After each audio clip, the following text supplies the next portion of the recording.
with a mission to deliver fiscally responsible, highly dependable services to the citizens of our community and the region.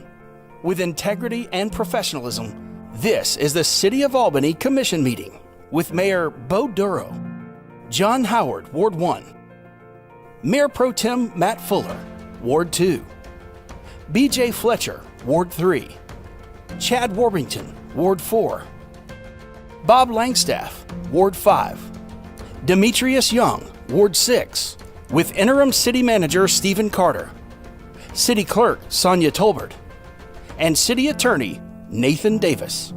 This is the City of Albany Commission meeting.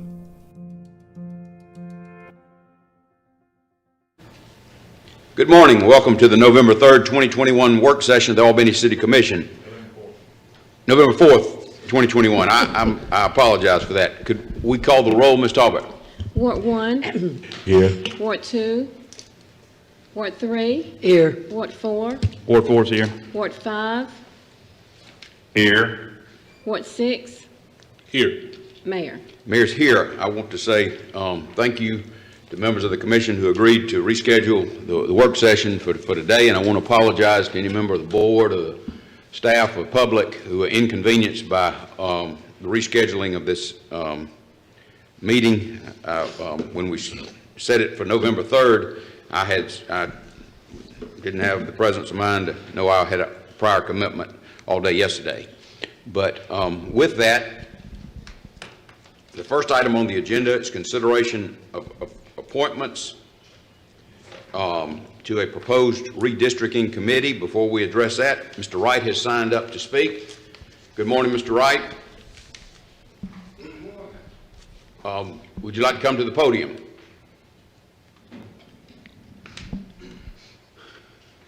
Okay. Would the speaker see the Right there. timer? It's right on the screen Okay. in front of him, and it's up. For the benefit of Mr. Wright and any other presenters, we see we have a timer, and so I would, when we get to 1 minute, I'll notify the speaker of that, and the 5 minutes is expired, with a red light will come on. Is that right? Yes, sir. Okay. Mr. Wright. Mayor and commissioners, first of all, I just wanted to wish you happy Thanksgiving and a Merry Christmas. You have the document before you. What we are addressing here is an issue about fairness and what makes sense. The United States Congress has already, the House side, has already approved a voting rights bill. It is in the United States Senate now, so we're saying, first of all, we don't need to rush, because the only thing we're doing is we're going to accelerate us having to go to federal court again. There are some things that you need to understand about redistricting. Out of 21 elected officials for local government, only 4 of them have any experience in doing it. So that means you start off upside down. It doesn't make sense to rush it when Senator Ossoff introduced a bill and it has Section 5 in it, the John Lewis Voting Rights Bill. So we're going to probably end up in court regardless, but we're just telling you why do we need to do that. The city, the county, and the school board are basically clueless with the exception of that. We know what you're going to do. You want to bring Ms. Linda Megas and a couple other people here pretend that they are experts. And I know I have more experience than this because I've been to federal court with the city, even under Judge Fitzpatrick, and prepared to go again. But when you look at Ward 1 and 2, you erroneously and intentionally tried to put 3 of the districts on the east side of the river when only about 22% of the population is over there. So that means that we're going to have to draft a new plan. In other words, we're going to have to start over. That's what we're trying to explain to you. We know how to do it, and that's what we'll probably have to go to court to do. These 3 local governments have only 4 people, 2 on the city side and 2 on the school board side, that's gone through redistricting. It's all like trying to launch a space shuttle with a book of matches. It's probably not going to happen. It's not going to work out. So then, this is rope-a-dope. We have another phrase in there that we call Al Jolson. That is, white people pretend to be black, and then you have reverse Al Jolson, where you'll get this negative and others come out here, oh, this is blase, blase. Well, when we get them on the witness stand, they're probably going to wish they did not. You spend $1 billion, and only 2% go back to the African-American black community. That's because the pandemic is every day. If you look at page 1, we've explained that. For example, just on October 18, you had a top official go and meet with a few black business and say, we're your friend, and did not disclose that the very next day you're going to be discussing an $8 million federal grant that you tried to bourgeois with that, and we had to call the EDA about that. And then you turn around and discriminate again by using the sales tax money. See, we are paying for both of them. That is African American and black community. 80% of the community. 2 elected officials, all these anomalies, and the reason you did it was because people were clueless when they did it back in 2010. Well, you look at page 2, we further explain that. Let's look at page 3. These are the 4 members we're talking about. We've already showed you that. Congress is already working on the bill, and let's go to page 4. Every time you look around, you spend $1 billion, the African American and black community get 2% back, and you seem to have a reverse Al Jolson where a top city official comes and says, well, that's a 1 minute, great Mr. Wright. Excuse me. Well, we go on to page 5. If you look at page 6, one of the things is the case that right now for the federal court about discrimination, particularly 1964 Civil Rights Act, 49 CFR 26, and others. But Thornburg versus Jingles is a 1986 case when the Supreme Court ruled that you cannot dilute minority voting strength. Well, that's what you did in 2010. How in the world are you going to go for 5 black elected officials, will it down to 2, using reverse Robin Hood? That's what Thornburg versus Jingles indicates you simply cannot do. The net effect of when you bring clueless people in here, and they may not be so much clueless, but taking us as fools. So we're going to look at that. Look at page 6. You go to that case site, you'll find there's 200 pages Thank you, Mr. of Wright. information that we presented. And Mayor, one of the things in closing we want to bring to your attention, when you came in office, and I'll be quick and clear about this, yes, I am thinking about running for mayor or chairman of the county commission, because I know how to blow $1 billion just like anybody else, but Okay. I'll be more astute with mine, so just keep that in mind. Thank you, Mr. Wright. Any Keep questions? that in Any questions, Mr. Wright? Mr. Howard? Mr. Wright, do you have that handout? Yeah, I sent it to the clerk. I'm sorry, it was emailed yesterday to everybody. Okay. Well, I thought you all had one. I'm sorry, I just. Okay, well, it came in our email yesterday evening, and if somebody didn't check the email, Well, I tell you what, okay. I'm not going to let you take my time away, but sometimes I'm apprehensive about things, but I brought 10 copies, so I'm going to give them to the clerk now. Okay, I know how you play rope-a-dope on us. okay. Mayor Pro Tem, any questions? You with us? Commissioner Fletcher? No questions. Commissioner Warburton? No questions. Commissioner Langstaff? No question. Commissioner Young? No questions. Thank you, Mr. Wright. Thank you, Mr. Wright. I'm going to get those copies and give them to the clerk. Yes, sir, thank you. All right, the next item is what the issue Mr. Wright was, I guess, alluding to, the proposal to have a joint city-county school board redistricting committee. Commissioner Warburton asked that this item be on the agenda.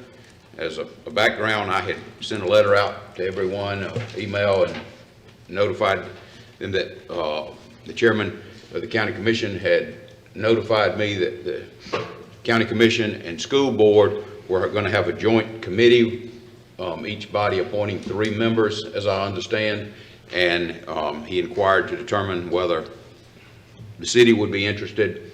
I sent the letter out, and we had obtained an opinion from the city attorney, and I think it's that that the city commission ultimately would have to have the responsibility for the redistricting of the 6 wards, but I think Commissioner Warmington's position is that that would not preclude the city from having participation and involvement on this committee. And I'll let Mr. Warmington speak to that. If I've made any mistake incorrect, I apologize, and he'll rectify that. Thank you. You're exactly right, Mayor.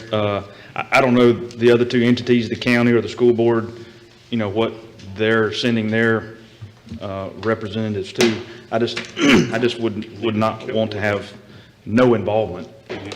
So from the city standpoint, I think it'd be good for us to at least to participate, and whoever went certainly would always report back to the commission at large. But you know, they're organizing the meetings, or I don't know what their schedule is, but certainly I would recommend that we send at least 1, 2, or 3 from our commission just to listen, participate, and bring those, whatever happens or is talked about, back to the commission at large. Any questions for Commissioner Warmington? Commissioner Howard? Mr. Mayor, question to you and to Mr. Warmington that made the suggestion.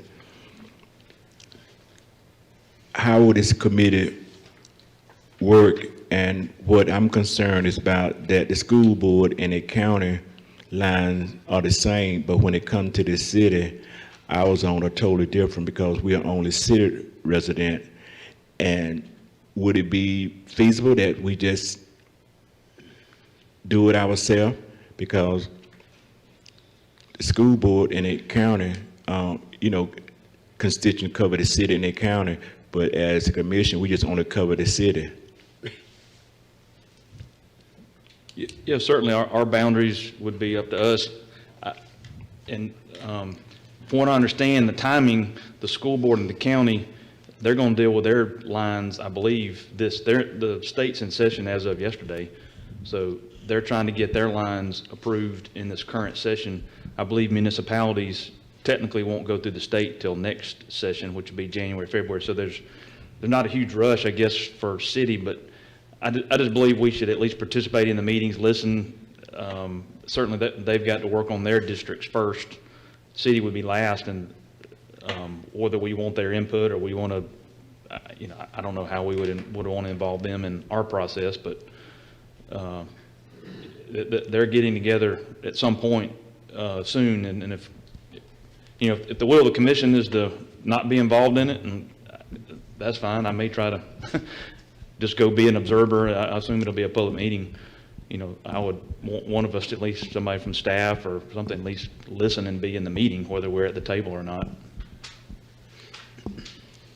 Mr. Mayor, I would just suggest that we just go just to observe, but I think that as a Commissioner Warpen has said, I think it's in March of 2022 that the city will have to do some of their line and just go and just observe, because anytime you can gain information, it certainly is prudent. But I think that in the end of the day, that it is among us, 6 commissioners and the mayor, is to look at our lines and be aware that the shift of population has changed. So I would say that for those, well, I can't speak for everybody, but if we go, I would say just go for observation and just gather data, and when it's time for us to draw our line, that's what we do. Okay. Mayor Pro Tem, are you with us? Commissioner Fletcher? Well, you know, really nothing other than I'm with Commissioner Warmington. I think that we need to have representation there, and maybe this commission can vote 3 people to be there. Thank you. Commissioner Langstaff? I'm in favor of participating by appointing 3 people. Okay. Commissioner Young? Yeah, I'm in agreement with Mr. Howard. Again, as he stated, that the lines that the school board and the county share are the same lines, so I don't know what we would have to add to their process, you know, other than, you know, just kind of observations. So I share the same views with Commissioner Howard. Thank you. My concern is, I don't really, as a threshold matter, we need to understand whether, I mean, the proposal is I understood the proposal to be, would be this committee would be making, would be drawing the lines. And so the city attorney has told us, as I suspected, Georgia law says the authority lies with the city commission. So there's an issue of you're delegating, you can't delegate this authority to this 9-member commission. So if we appointed 3 members, the other 6 would have to understand whatever recommendation comes out of this committee for the city is not going to be binding on the city commission.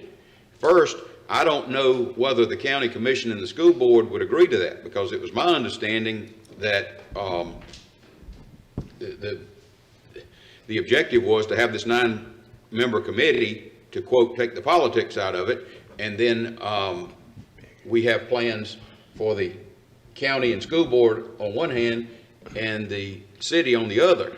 And I personally, even if we didn't have the impediment of Georgia law, would think it would be irresponsible to let 6 people who don't serve on the city commission draw up commission boundaries. And there are 2 different issues here, and we need to understand, I mean, having somebody attend or represent the commission is a lot different than appointing 3 members to this committee. And before we talk about the second option, appointing members to the committee, I mean, we need to understand whether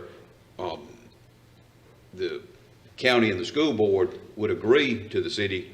I mean, if the majority wanted to appoint 3 people, would agree to the city appointing with the understanding that the recommendation coming out of the committee isn't going to be binding. So, I mean, with that, before we go any further, I think somebody should probably talk to the representatives of the school board and the county commission to find out, you know, what the sort of ground rules are going to be. Well, in as much as that, you know, Commissioner Howard, Commissioner Langstaff have been around long enough to have gone through this process before, you know, I would like to hear from both of them about, you know, what they may recommend or what their observations are on the total process. And you know, I guess speaking to your point, what is our, you know, what is our responsibility and what is our interest in the process? I think, Mr. Davis, just you want to, you gave us the opinion, but, and I think you talked to Mr. Patel, but just kind of summarize what the law is and what the responsibilities of this body are.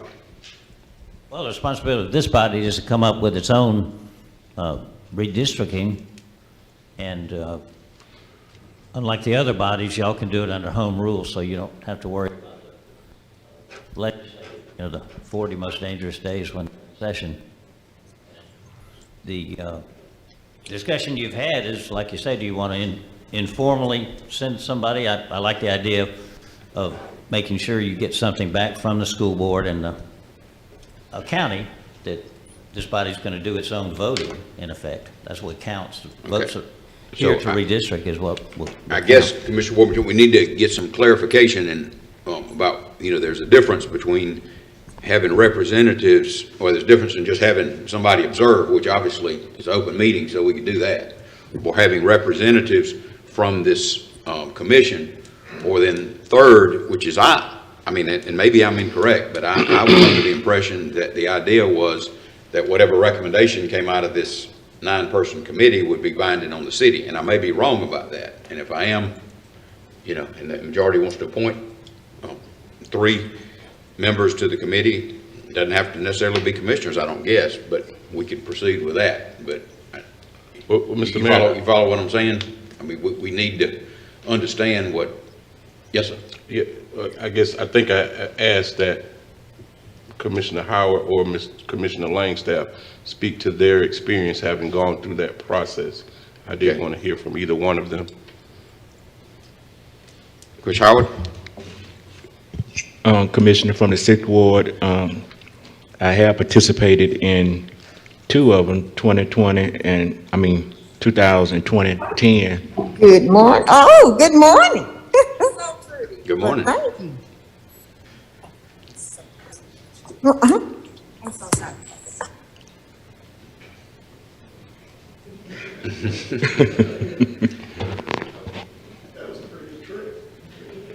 Commissioner Howard? Like I said, I have been through 2 of them, 2000 and 2010. And if my mind is correct, it has been that the commission itself would set their parameters to do the lines themselves, and then once we begin to feel that we are comfortable with the lines that will be drawn, and then that's when we will go out through the whole city and to have public hearings and public input. But I will tell you one thing, and Nathan can correct me, that this would be very complicated and very unusual because as Mr. Wright said, 1 man, 1 vote and violation of the Voting Rights of 1965. But there was a court case that was in 2013 under the is Shelby versus the city, Shelby County of Alabama versus Attorney General Eric Holder, and that really just gutted the Voting Rights Act of 1965. So if we do it, we will certainly have to realize that a lot of this that will be appealed to a higher court. But I think that this case of Shelby versus the city, versus Attorney General Eric Holder, really just diluted pre-clearance in Section 5 of the Voting Rights Act, but it still is applicable to when we draw these lines. And I'm in favor that someone from this commission can go and observe and to do it. But like I say, I think on the redistricting portion, I think we not to rush into it, is to, as we go along, get the data to see where the population have shifted and to make sure that the lines itself will represent a cross-section of the population. So we have until March of next year, 2020. So I think that go and just observe from what the school board and the county is doing would be okay. But the ultimate goal rests with you, Mr. Mayor, and the 6th Commissioner. Thank you, Mr. Howard. Commissioner Langstaff? Congratulations. I'm not exactly sure what commission. Thank you. I'm not sure exactly what commissioner from the 6th Ward is looking for, but I can say that I know we hired Linda Meggers, who was an expert. I don't know if she's still doing it or not, but that helped us navigate through the process and come up with different maps that we would look at and vote on. I was looking to see if we had a committee 10 years ago that we were part of, or whether we had appointed people, but I hadn't found the answer to that yet. Okay. But as long as it's not binding, I don't think it can hurt. Okay. Well, that's all I want to say about it. Anything else, Commissioner Young? I think there's some unknowns here we need to get clarification on. Obviously, as Commissioner Warmington alluded to, the county and the school board need to go ahead pretty quickly because they have elections in even-numbered years. So, whereas, but if we're going to get in, so Commissioner Warmington, I'll be glad to hear whatever suggestions you have. I think we need to contact the chairman of the county commission and the school board, I would think, and say, first determine whether or not they would expect that if we had members participating, that the ultimate plan for the city would be binding on the city commission, because that would be a deal breaker. And then the other thing would be if the body understood, then I mean, at that point in time, we could vote up or down whether to appoint three people. But I mean, I just think we don't need to be appointing folks to a committee, and we don't understand what I guess the ground rules are for where that committee is going. Mm-hmm. Well, Mayor, I guess my recommendation is, I guess I'll just kind of put an informal motion on the table. You know, I would like to volunteer to go to that committee, and if there's 2 other commissioners, so the motion would be for us to send 3 with no powers, no say-so, everything that would, any weighing in or speaking for the commission would always come back for a 4-person vote, but at least to be on the official invite list, to have a seat at the table, you know. I just think we ought to have 3, so I would put my name up for 1, and if any of the other commissioners want to volunteer, at a minimum, if I'm the only one, then, you know, I'm just asking to go with the blessing of the commission that I would participate, listen, bring the stuff back, and then any speaking on behalf of the city would be done with at least a majority vote of the commission in that setting. No, I mean, that's not what I was assuming, Commissioner Warburton. I think if this committee understood that the 3 city representatives didn't have that whatever the lines come out of the committee aren't binding on the commission, then we can appoint representatives who could speak for the city. But there again, I mean, I just think we get that, but if that's the way, is there a second to the motion? I'll second it, but I'll point out this is a work session. Yes, okay. Well, are there any other members that want to serve on this committee?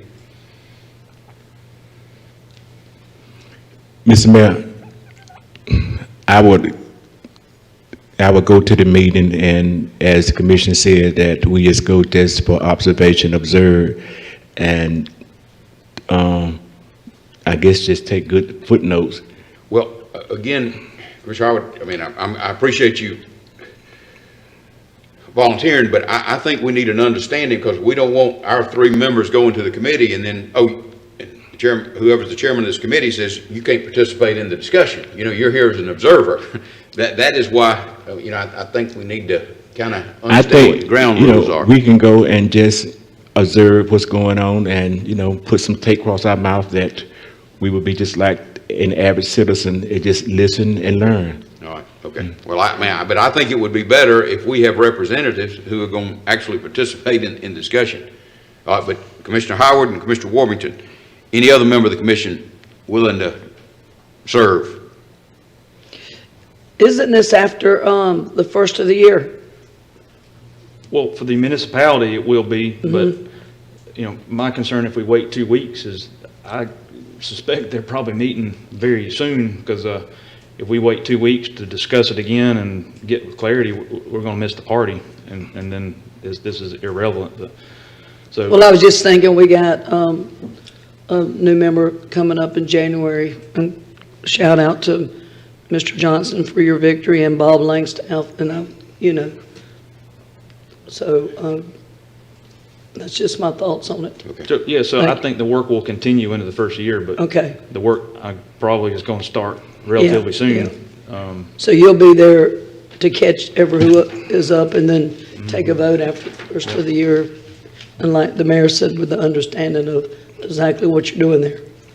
And I would say, Mayor, and I'm not speaking for Commissioner Howard or the third person, is every meeting we have in the next 2 weeks, every meeting, there may be an agenda item, you know, this 3-person group, give this board an update every 2 weeks, because it's moving fast. Well, but I do think we need some clarification, and either however we proceed, what our representatives would they be fully members of the board if it's understood that any recommendation coming out of the committee ain't binding on the city commission? You know, that's the main thing, because anybody could observe, but if you and 2 other commissioners have the express authorization from the commission, I think that makes it a little bit different. But and Mayor, I would say, with that being said, if a decision needs to be made, part of us going would be if a decision's got to be made, we'd say, hey, we need 24 hours. We'd have a special call meeting. Okay. We'd call everybody together and say, here's the decision is on the table. We need at least four people or whatever to be able to weigh in on that committee. But, you know, the caveat would be if they needed a city decision, the decision couldn't be made in that meeting, we would at least need a 24-hour opportunity to get us together as a special call and then go back to that committee with that decision.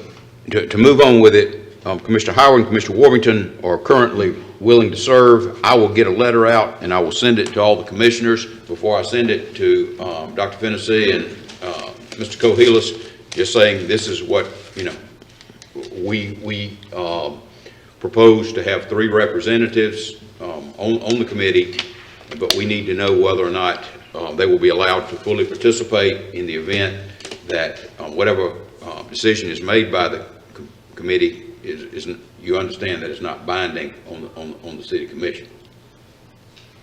Because Mayor, could I suggest you be the third person? That way you could back up what you're about to write. Well, I mean, I would, let's just wait. If nobody else will do it, I would. Well, have we asked Mr. Langstaff? I mean, do we hit that far around just sort of asking, because aren't you going out of town on a case? Yeah. Yeah. So we have a couple of weeks, and if the commissioner wants to Can volunteer, or maybe. Can I nominate Mr. Langstaff? Johnson? Mr. Langstaff, would you do it? I'll do it. Okay, I mean, good. I would, I agree with you. It makes sense for the mayor to do it, but I will do it. Okay, all right. Well, I'll try to get that, draft that letter out to everybody and make sure everyone understands what my concerns are, and if anybody has any suggestions about what needs to be added to the letter or taken out of the letter before it's sent, just let me know. Fair enough? Okay. Thank you, Commissioner Warburton. Next is moving to a legal matter. It appears that there is a property on Lily Pond Road that was intended for a drive that is no longer needed for that purpose, and staff is seeking permission to declare that property surplus. Is that correct, Mr. Gray?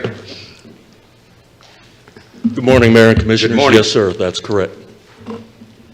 Can you, do you have the address of this property? The property is located next to 1710 Lily Pond. Okay. It's actually in between two residences, 1710 and 1708. Okay. It's a 60-foot wide tract, 800 or so feet long. We'd like to surplus it. I currently maintain that property, and once we surplus it, we would turn it over to Nathan for proper disposal, and we know that we do have an interested party that's interested in acquiring that tract. Okay. Is that an adjacent homeowner? Yes, it is. Okay, good, good. Okay. Any questions for Mr. Gray, Mr. Howard? No question. Mayor Pro Tem? Mr. Fletcher? No, good deal when we can get it in the hands of somebody we know that'll take care of it and pay the taxes on it. Good job. Thank you, sir. Commissioner Warmington? Yeah, you alluded to it's 60 feet wide. I guess that's really not wide enough to ever build on it if you do it, whatever the setbacks that's required. But if an adjacent owner is interested, then that would negate any possible hindrances to build on it. But That is correct, sir. Yeah. Okay. And in addition, it has been surveyed, and there's nothing underneath the ground, so no restrictions or anything like that. Okay, all right. That's it, Mayor. Commissioner Langstaff? I don't have any questions. Commissioner Young? No questions. Okay. Thank you, Mr. Gray. Thank you. Next item on the agenda is consideration of accepting the deeds to properties at 1106, 1108, 1110, 1111, 1112, 1113, 1114, 1115, 1117, and 1118 on South Van Buren Street. It appears the properties there have been demolished, and the owner, Equinox Properties LLC, is prepared to donate all of the property to the city. Is that correct? Commissioner Warmington? Yeah, I think Mr. Davis has had the formal conversations with the owner. Okay. Yes, sir, these are properties that used to have structures that have been abated and cleared, and this is Equinox Properties LLC. I think these are people who used to work for Merck. When it closed, they formed this company, Equinox. Commissioner Howard, any questions? Mr. Davis, since they want to donate this property to the city, have we looked at that it could, hoping that there's no environment issues there that we would be liable for in the near future, since it was only, I think, apartments there? Yeah, that's a great question and issue. I saw some emails where someone suggested y'all may want to require phase one, I'll call it audit of the property in that regard. And I can relay that on to Equinox if y'all want to condition the acceptance upon a satisfactory phase one. Yeah. Thanks for bringing that up. And Mr. Mayor, the reason why I brought that up, I remember almost 20 years ago, we accepted it in East Albany, the Raider shop, and lo and behold, we had more issues of environment problems there than the city could intake, but realized that these houses have been there for over 40 plus years, so I think it'd just be prudence that we just go through a phase, make sure that what we are getting will not be anything that will come back to bite us in the years to come. That's it, thank you. Thank you. Mayor Pro Tem, Mr. Fletcher. Well, that's an area that we struggle to really keep up, and I'd like to make sure it has no issues and we'll be capable of keeping it up. Commissioner Warmington. Thank you. Yeah, I guess just to provide a few more discussion. So I know as a commission, I brought up multiple times over the last several months, I think it's to our best interest to, I know we're about to spend a lot of money at Driscoll Park and at the previous Carver Park. I think as opportunities like this presenting themselves around the park, I think it's to our best interest to try to incentivize and try to get some housing development in that area. This opportunity here just happened in passing in a conversation because these properties were on Mr. Davis's abatement list, and it caught my eye on the abatement list because the city was about to demolish these, but he ended up voluntarily demolishing them. But you know, in my conversations with the state DCA, I've had conversations of trying to get their help.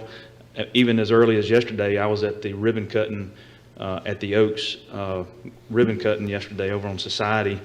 Was talking to Mr. Miles from Albany Housing, and they are extremely interested in trying to help citizens on the pathway to home ownership. And you know, he wasn't aware that we're doing all this work at Driscoll Park, which is right next to Holly Homes. So there's just numerous opportunities if the city can begin to put some of these contiguous lots together. And I think that's what's attractive about these lots is they're all contiguous. I mean, they're not like random ones and twos. These are all together. And if we could find a partner, whether it be Albany Housing or state DCA or other partners that would be willing to come in and begin to develop around a major investment we're about to make, I think that's to our best interest and to the citizens of Albany. I do appreciate Mr. Davis, and I think Mr. Brooks might be the one that brought this up. Certainly, I think we should do the environmental study just to make sure, because these structures they have been there for decades. We don't know what previous owners were doing in their backyard with the, you know, what may or may not have been disposed of by the previous owner. So I think that would be prudent to add that to the decision. That's it, Mayor. Thanks. Commissioner Langstaff? No questions. Commissioner Young? Yeah, once we acquire the property, what entity, I guess, what part of the city would be responsible for finding these development opportunities? Is it going to go up under, I guess, the land bank? Is it going to go up under community economic development. You know, how are we going to, I guess, go about finding those opportunities for partnerships or whatever?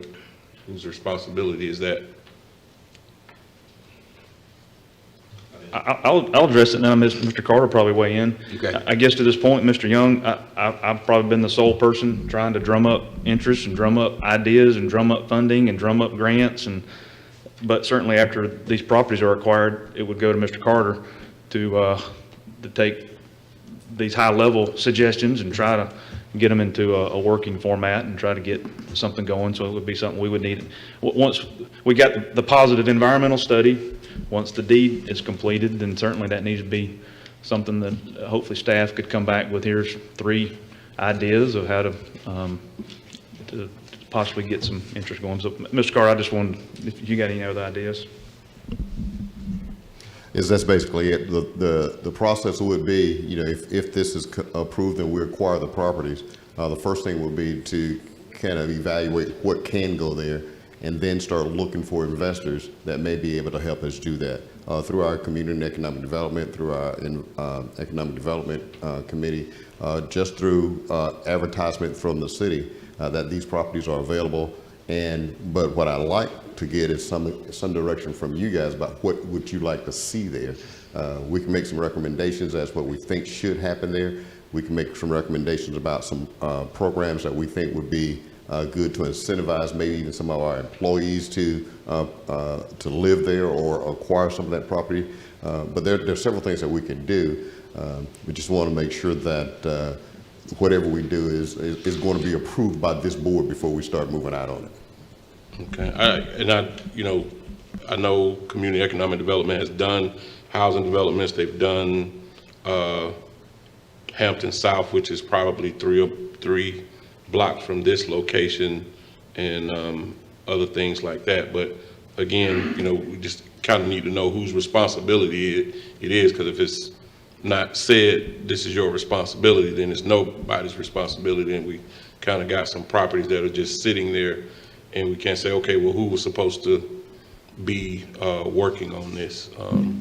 So just want to get an idea of where we're going with that particular piece of it. We'll definitely take the responsibility just to move it forward. Okay. That's it, Mr. Mayor. Well, I mean, I think this is Mr. Davis, I think we're all in agreement that we need on phase 1, as Commissioner Howard said, we all had egg on our face after we took that radiator shot.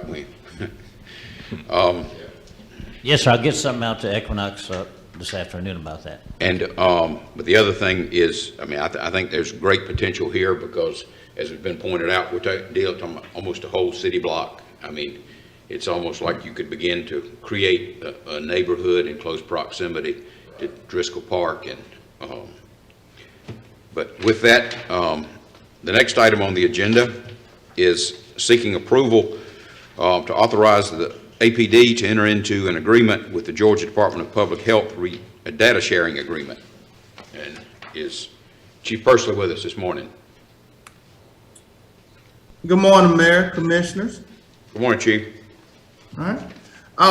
The Albany Police Department is requesting the City Commission approval to enter into a data sharing agreement with the Georgia Department of Public Health in support of a program focusing on addressing violent crime called the Cardiff Model.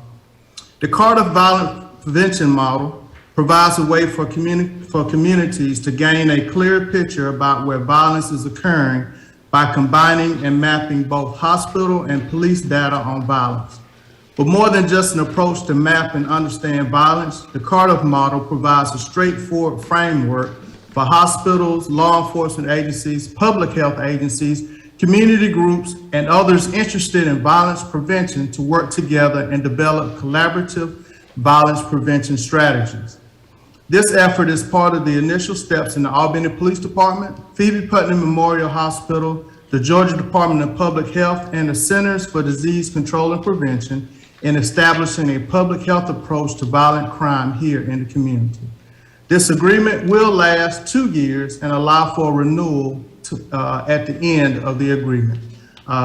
That's all for my presentation, subject to your questions. Any questions for Chief Pursley? Commissioner Howard? No question. Mayor Pro Tem?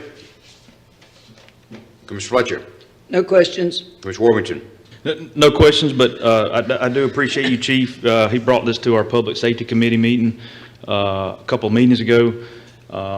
Definitely with the folks that were on from Grady, just the results they've had, it's really exciting to get this program going. So I appreciate Chief getting this and getting Phoebe connected with it, as well as the state folks as well. They'll kind of be the middle folks, I guess you can say, between us and Phoebe. But I do appreciate. I think this is going to be a great program for us. Commissioner Langstaff. No questions. Commissioner Young. No questions. The only comment, Mr. Carter, when it's under cons, I mean, I think staff time would be a con, additional staff time. Honestly, Mayor, it wouldn't, because the information, we've already done a trial run, so the information that we normally get, that we gather when we provide the data for our stats, it's just taking out one or two fields and sending in the same data. Okay, I stand corrected. Okay. Yes, sir. Thank you, Chief. Any discussion? Commissioner Howard? No further discussion. Mayor Pro Tem? Commissioner Fletcher? Nothing further. Commissioner Worthington? Nothing further. Commissioner Langstaff? Nothing further. Commissioner Young? Nothing further. The next is a request to authorize advertising of the closing of the 400 block of West 4th Avenue between Monroe Street and Jefferson Street. Good morning, Mr. Maples. Good morning. What you said is correct. We've received a formal request from Phoebe Putney Memorial Hospital to close the section of 4th Avenue from North Monroe to North Jefferson Street. This item on the agenda is for your authorization for the advertisement of that closure for a 30-day period, and then it would come back for the official vote as to whether you want to close it or not. Okay. Any questions? Commissioner Howard? No question to Mr. Brew. Mayor Pro Tem? Commissioner Fletcher? No questions. Commissioner Worthington? Yeah, Mr. Maple, so will Phoebe become the owner of that section, or will the city remain to be the owner with a easement? When you close it, it will be closed. It will be a private roadway, private drive, basically, in effect.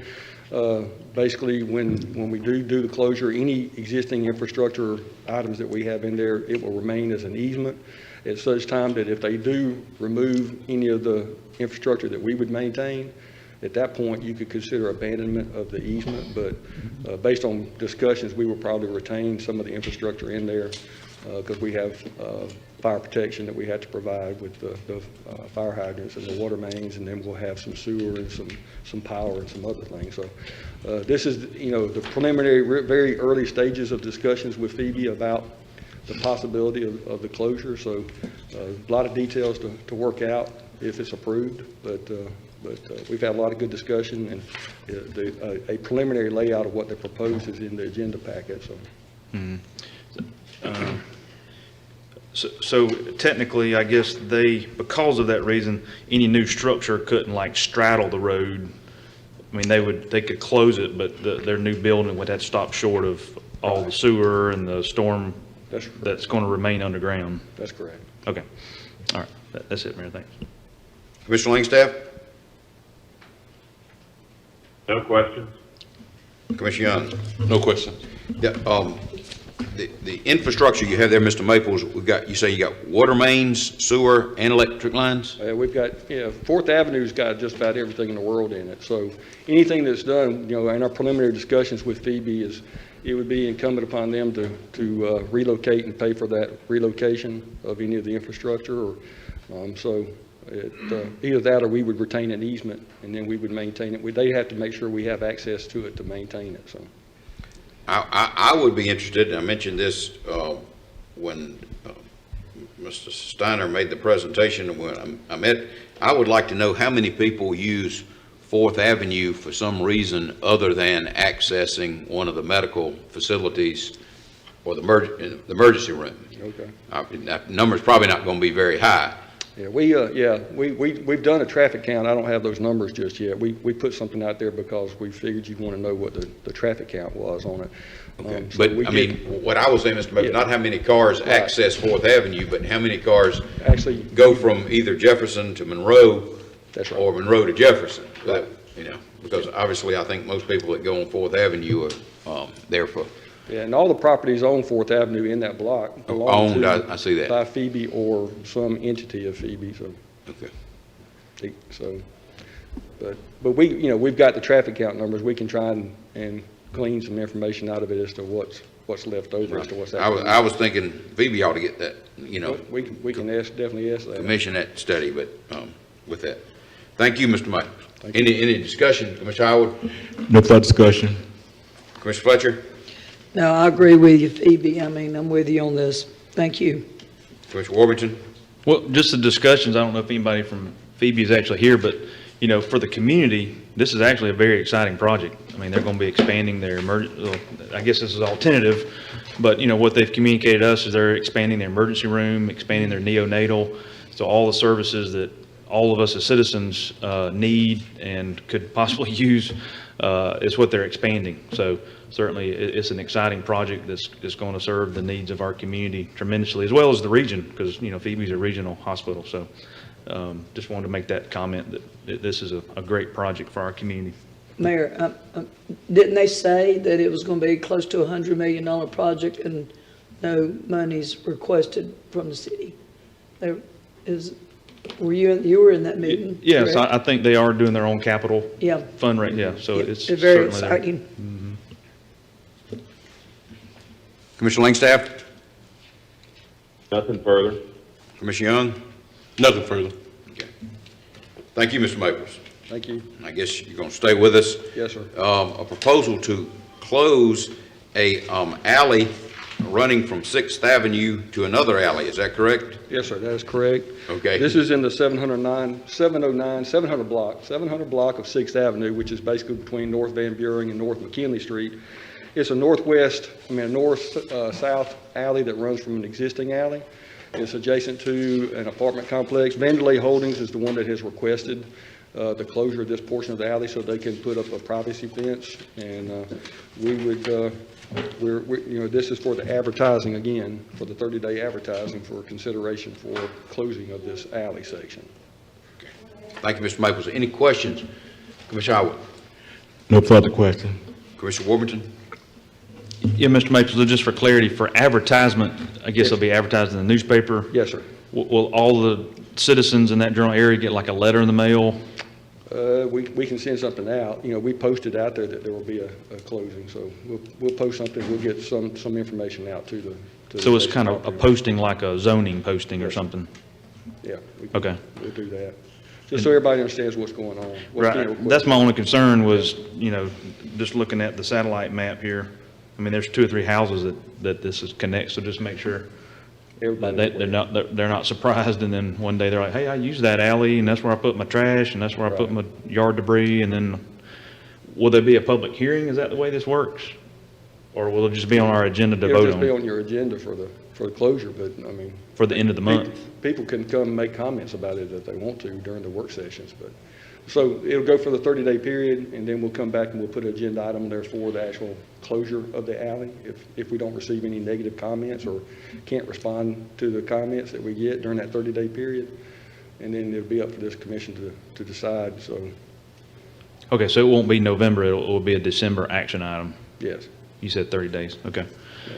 Yeah, my only, I know Commissioner Fuller's not on the line, that's in his ward, but I would just request that we just know that everybody's been notified. Okay. Maybe by, just like with zoning, you normally send a letter to connected properties, is just make sure these, maybe a dozen property owners that's connected to it, to get some kind of letter or personal notification. Okay. Because they, you and I may see the sign, but not everybody, looks at signs and see, then, so, okay. Commissioner Langstaff? No questions. Commissioner Young? No questions. Thank you. Thank you, This sir. is 20-foot wide strip, Mr. Maples? Yes, sir. It is. I was wondering, Vandelay, are these residences? The Vandelay properties are apartment complexes that have been renovated in that area on the lots that we're talking about, the 709, 711, so. Why wouldn't the city just sell the 20-foot stretch to Vandelay? That's up to the discretion of this commission, so. I would think if we relinquishing control, we ought to be compensated. I know it wouldn't be much, but also that would change the ownership, and as Mr. Gray mentioned earlier, you still got a maintenance, I guess, responsibility. If Vandelay said they're going to cut the grass for a while, you still our property, and you know the outside potential of liability at some point in time. There's a assault or something like that. I was just... Well, Mayor, under the Georgia Code, the property immediately goes to the adjoining property owners when you close an alley or a street. Oh, it does? Yes, sir. Okay, so, I mean, I would think this property would have some value, not significant, but with that could, I mean, I would just suggest that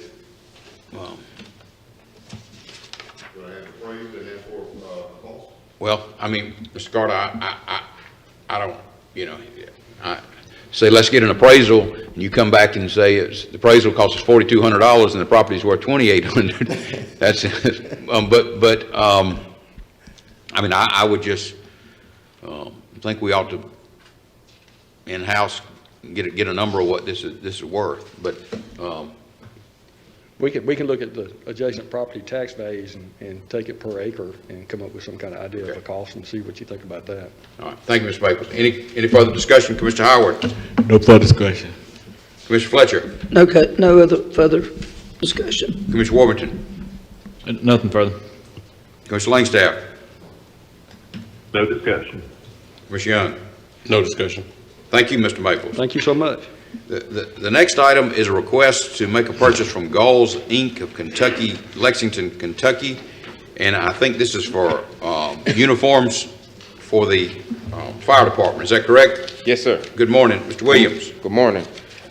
Bid reference 2213 was advertised locally and on Georgia Procurement Registry.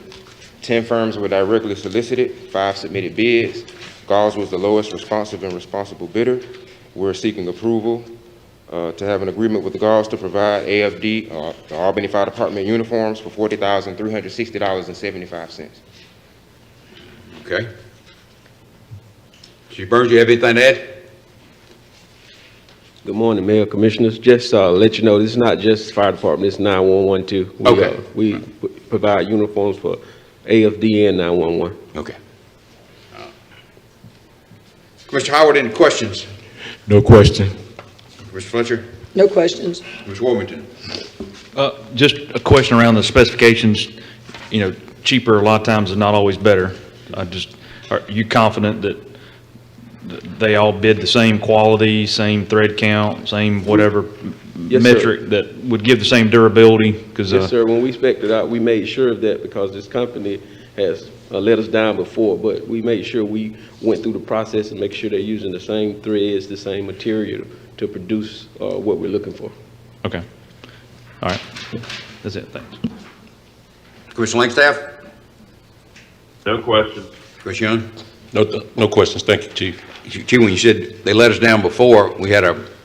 Well, what we're going to do this time, we're going to get them to come in and fit us because what we've done, they allowed us to fit ourselves, send them the numbers, and they come back and they don't fit properly. We're going to ask them to come down, fit every employee, 911 and AFD, to make sure they fit properly. So those steps that we're taking on our end, and to make sure they're using the same material that we use, because we're kind of using the same material. We are using the same material we used last year. So we did all our due diligence to make sure we get the same quality of material with this company that we did last year. Okay. So how long do these uniforms typically last? 2 years, 3 years, 1 year? It's according to the individual. What we do with our day-to-day uniform, we replace them every year. Every year, our employees get a set of uniforms every year. What we have in the budget surplus from that dictates whether we get jackets, boots, or any other thing. But we replace our daily uniforms every year. Okay, thank you. Any discussion, Commissioner Howard? No further question. Commissioner Fletcher? No discussions. Commissioner Warburton? Nothing further.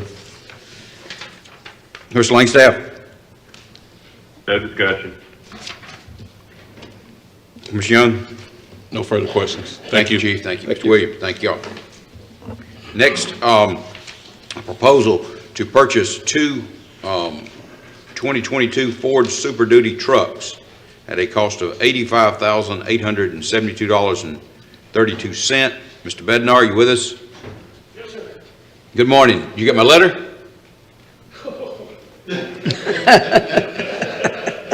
That wasn't a letter, that was a book. Okay. Yes, sir, I did. So, Mr. Bednar, you want to tell us about this, please? Sure, so this first purchase is general fund. These are the F-250s and above, so you have F-250s, F-350s. This first purchase is for two vehicles. One's going to facilities, utility body, the other one is going to go to APD, and we will be building a animal control truck on this one. So I'll be glad to answer any questions. So, do you have anything to add? Okay, thank you. Commissioner Howard, any questions, Mr. Bednar? No question. Commissioner Fletcher? No, you've probably read enough. Commissioner Warburton? No question. Commissioner Langstaff? No questions. Commissioner Young? No questions. Thank you, Mr. Bednar. Any discussion, Commissioner Howard? No further discussion. Mr. Fletcher? No discussions. Commissioner Warburton? Nothing further. Commissioner Langstaff? No discussion. Commissioner Young? No discussion. Thank you, Mr. Bednar. Next item is consideration seeking approval to purchase 7 trucks from Sunbelt Ford Lincoln Motor. I don't know what make, are these the same Super Duty trucks, is that correct? Yes, sir. And at a cost of $388,391.54. Can you tell us about this, Mr. Bednar? Yes, this is for our utility department. We have some very old age trucks, a lot of miles on these. Between these 7 trucks, we're over 1 million miles on them. And we have 2 for a light department, 2 for water, 2 for stormwater, and 1 for vegetation management. Okay. Any questions? Commissioner Howard? No question. Commissioner Fletcher? No questions. I just love when it comes from local. Commissioner Warburton? No question. Commissioner Langstaff? No questions. Commissioner Young? You mentioned 2 of the trucks were, excuse me, for stormwater. Are all of the purchases broken out in terms of, I guess, what usage they're going to be serving? Yes, because most of these, typically in utilities, they're service bodies. And from what I've seen, most of these will be the F-250 3/4 ton service bodies, so that's what I'm expecting. Okay. And Mr. City Manager, in terms of how those are utilized out in the field, do you have a, I guess, department, or are they just general use if one day the truck might be used for stormwater purposes, another day they may be used for, what were the other categories? Well, we have water, we have stormwater, and we have the light department. So, and they all Okay. have their own individual budgets, and these are all planned replacements for those. So it's just budgets, not necessarily usage? Well, the actual vehicle will be assigned to the department who paid for it. So Okay. the stormwater vehicle won't be used by the electric department. Okay. Now, I won't say that in times of dire need, we won't shuffle vehicles around because we got to get some project done. But the vehicle is assigned to the department whose budget it came out of. Okay, so we do have a stormwater department? Yes. Okay. That's it. It's part of the engineering department. Okay, that's it, Mr. Mayor. Thank you. Any discussion, Commissioner Howard? No further discussion. Commissioner Fletcher? No further discussion. Commissioner Warrington? So is this the one that's time sensitive that we're going to bring up again at the next meeting? Both of them? Yes, sir. Or both of them? Yep, on both of these, because these trucks are time sensitive because Ford has moved up their cutoff date for ordering. And once we don't meet that cutoff date, then we're waiting for the next date, and that would push us probably over a year to get. So Okay. So these are in stock, ready to be? They're being made still, but they're going to do, what Ford does is they do a shut-off, and then they roll into the new model, so they have to retool, and they don't build any for that period of time. So we're trying to get all these trucks in by the cutoff date. Right now, I think, according to what we've been told, it's about 30 weeks. Okay. All right. That's it. Commissioner Langstaff? No questions. Commissioner Young? No further questions. One thing I'd point out at the utility board meeting, Dr. Adams raised the question of there was only one response, and the central services was asked why that was an issue, and of course one respondent complained about the local preference ordinance, but I think the primary reason is just like we're seeing escalation in construction costs, vendors have concerns about future inventory. Is that correct, Mr. Bednar? That is correct. And so that's something we're going to be seeing possibly in the months to come. But thank you, Mr. Bednar. Okay, with that,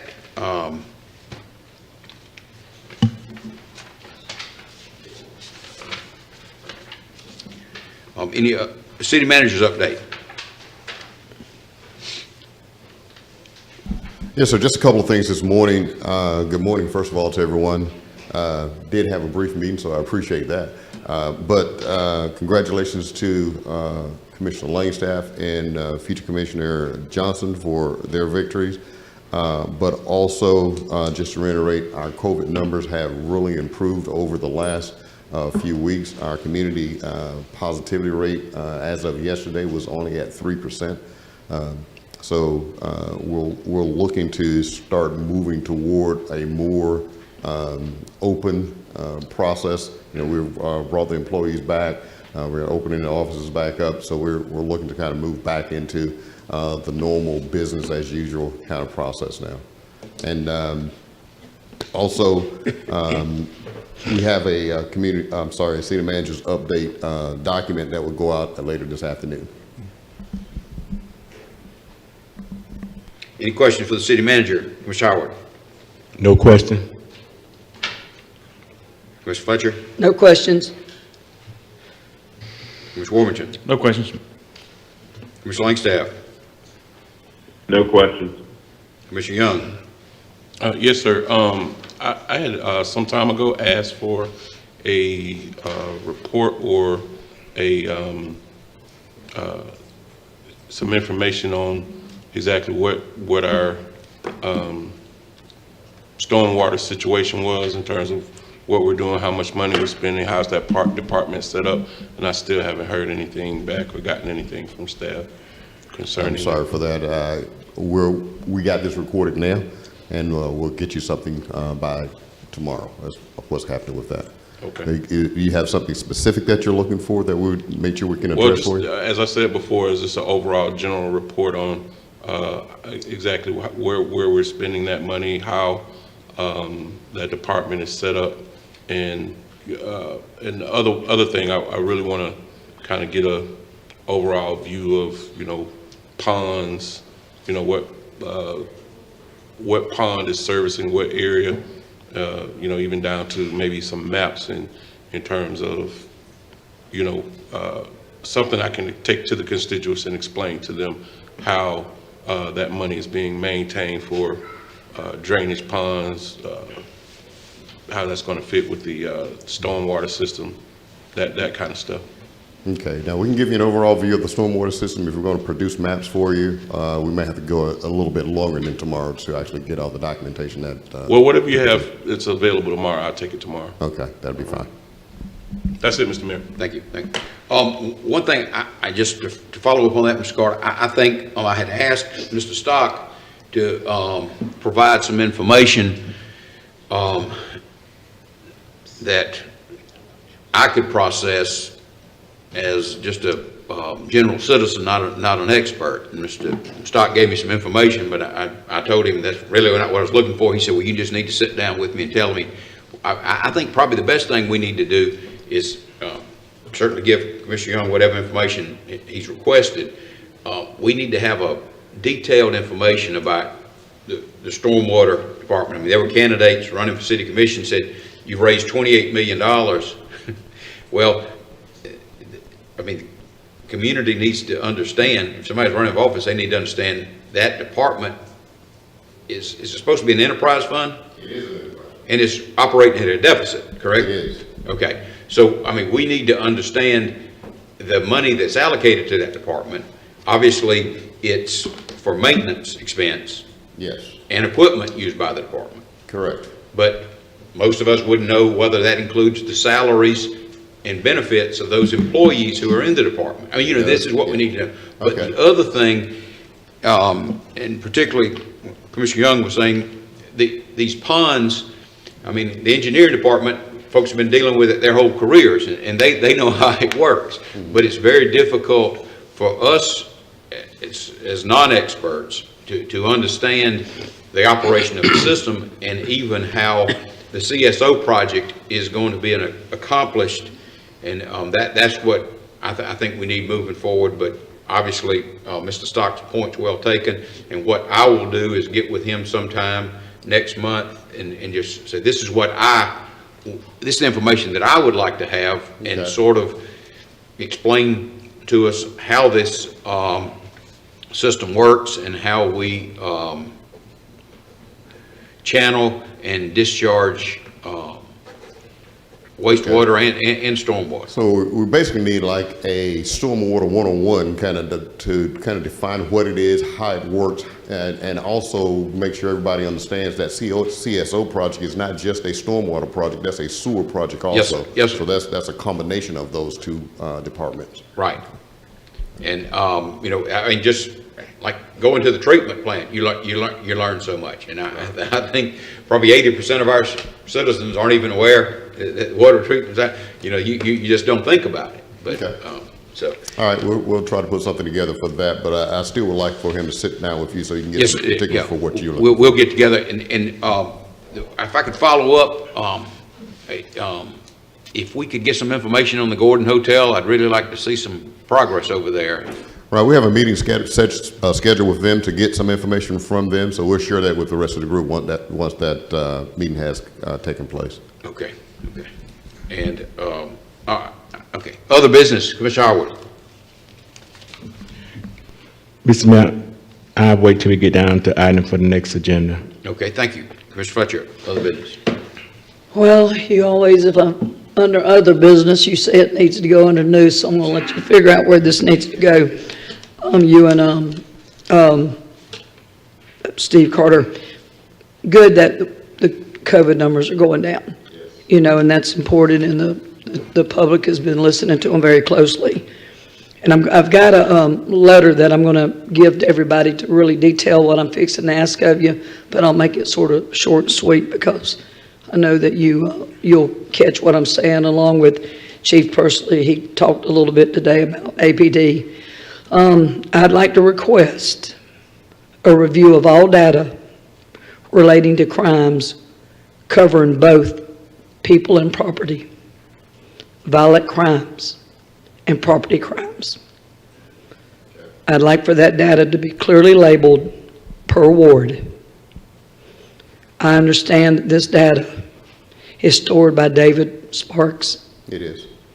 And I'd like to look at the crimes from January 2019 to October 2021, because it is important that we have the facts. We get so many times accused of being the highest in crime or whatever.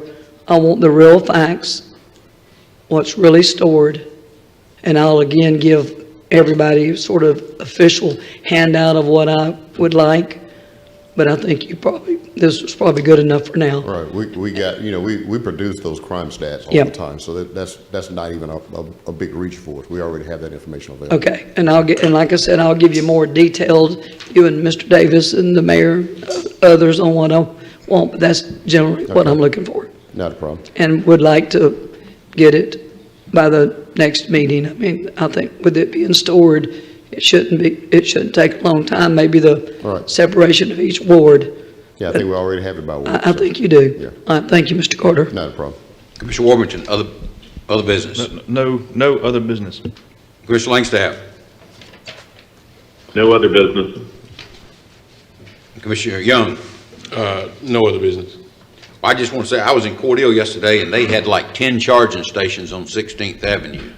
And we say we can't get charging stations. Well, now, there wasn't one of them being used, but they had I'd like to know how, they all had the Tesla logo on it. But, items for future agenda, Commissioner Howard.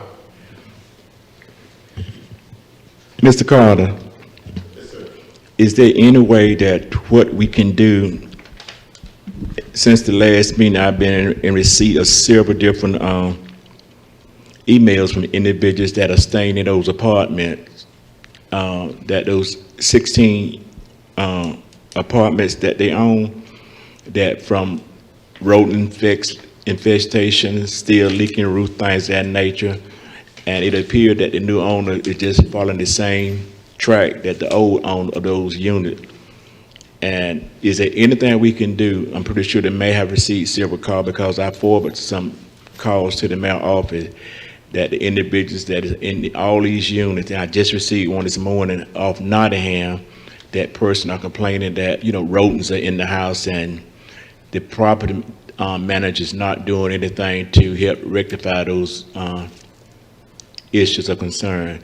And also, Mr. Carter, I think you talked with someone last week over at one in East Albany, the name have changed again, that individuals are saying that the lights are back off again in the foyer. And I feel so bad for those individuals, because, they are destitute and not knowing how to navigate through the system.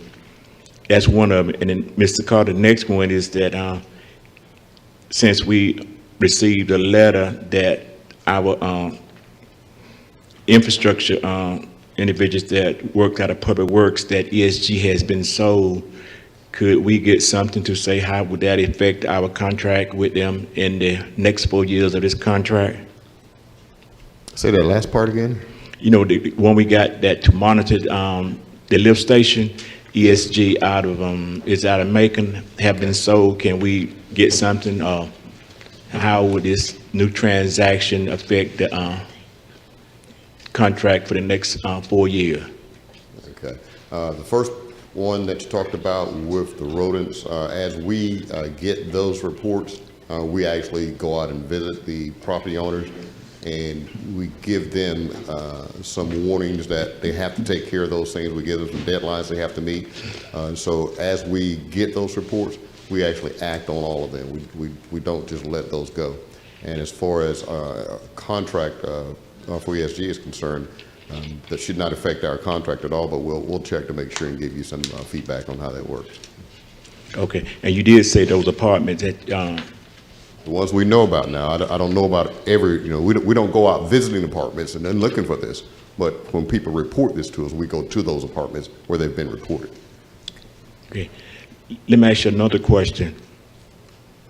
Have they paid the utility bill? Oh, I have to check on that. I don't know off the top of my head. I haven't gotten any reports that they're behind as like they were before, because we worked with them diligently to get them caught up before. But I haven't gotten any reports on that, but I have to check to make sure. I just don't know off the top of my head. okay, appreciate it. Thank you, Mr. Mayor. Commissioner Fletcher? Nothing else. Commissioner Warburton? Mayor. Items for future agenda? Excuse me, Mayor. Yes, ma'am. I just got a text that Mayor Pro Tem is now on the call. Okay. Mayor Pro Tem, any items for future agenda? Good morning. Nothing at this time. Okay. Sorry for Commissioner Warburton? getting on so late.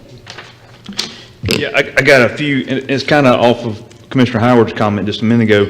Mr. Forgy and I we've kind of brainstormed a few times, but in regards to these apartment complexes, I think you've got a commission that has an appetite for clamping down, and that's the only word I can think about or use. So my question to staff is, are there policies out there that gives us more control, that maybe, you know, if you own an apartment complex with 15 residents, and this is just an example, you know, could we require a bond or require some kind of mechanism to where right now we're basically limited to code enforcement. We get complaints. Of course, code enforcement has to follow their procedures of, and then you got 30 days to get into municipal court, and then before you know it, 60 days or 90 days passed, and we're just using the mechanisms that we currently have. So my question to staff and planning is there something we can do to give, you know, with our approval, to give staff more ability to manage these apartments with high level of occupants that are citizens of Albany?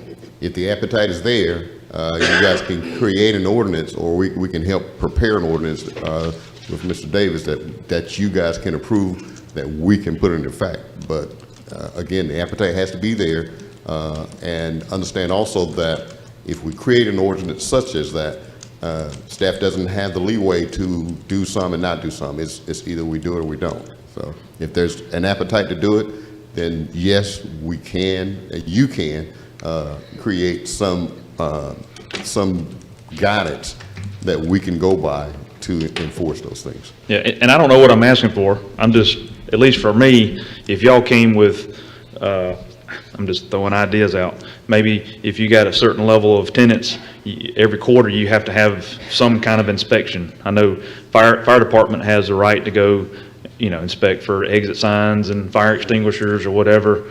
You know, if there's some mechanism that we can give y'all the right to try to get ahead of some of this. So I don't know what I'm asking for. I just know for me, if y'all came with some ideas that would help prevent all this, the feedback we're getting from citizens that's really indicating a true problem.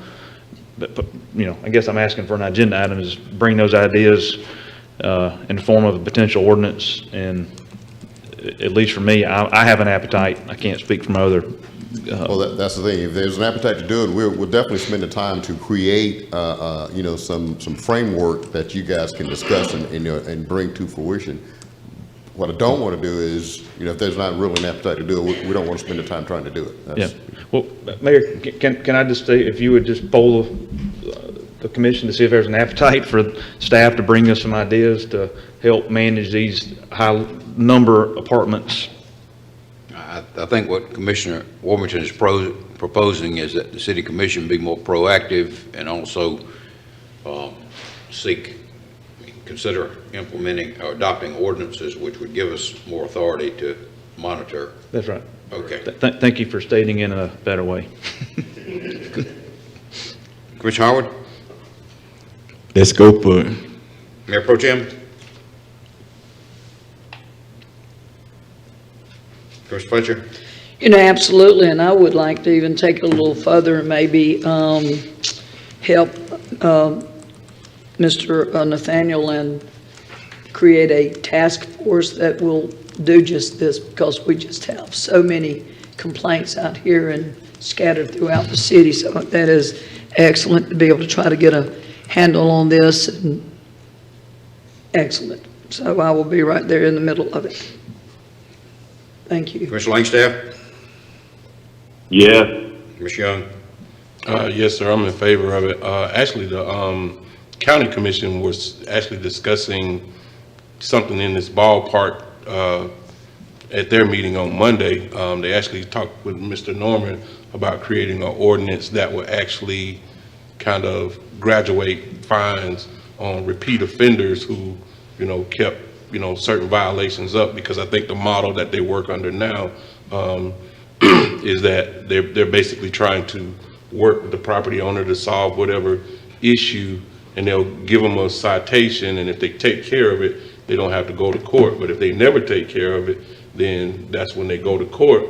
But if they take care of it, you know, a month later, the same trash problem, the same whatever problem is happening again, they just start the process over. So I think what the county is doing is trying to look at possibly doing a I guess, I don't know what you would call it, but like a graduated fine that if you're a repeat offender, you're going to get it higher next time. Because I think Mr. Norman, when he was talking to the commission, he had a property owner that had 15 violations, but every violation, they just basically started over in the same process, and they would fix the problem, and then they had to come right back out, fix the problem, and they would have to come right back out because somebody was calling.